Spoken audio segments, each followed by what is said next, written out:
विकासाची प्रक्रिया केवळ राज्याच्या एका भागापुरता मर्यादित न ठेवता राज्याच्या सर्वांगीण विकासाला प्राधान्य असल्याचं सांगत मुख्यमंत्री देवेंद्र फडणवीस यांनी आज महाराष्ट्राच्या विकासाचा रोड मॅप उद्योजकांसमोर मांडला।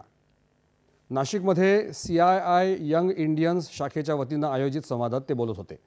कार्यक्षम प्रशासनाच्या माध्यमातून राज्याच्या औद्योगिक आणि शाश्वत विकासाला प्राधान्य असल्याचं त्यांनी सांगितलं। नाशिकच्या विकासालाही चालना देण्याचा निर्धार मुख्यमंत्र्यांनी व्यक्त केला। नाशिकमध्ये औद्योगिक विकासाची मोठी क्षमता आहे, तसंच मनुष्यबळ आणि हवामान लक्षात घेता पर्यटन आणि औद्योगिक विकासाला मोठा वाव आहे, याकडे त्यांनी लक्ष वेधलं। समृद्धी महामार्गामुळे नाशिकचा विकास वेगानं होणार आहे असंही त्यांनी सांगितलं।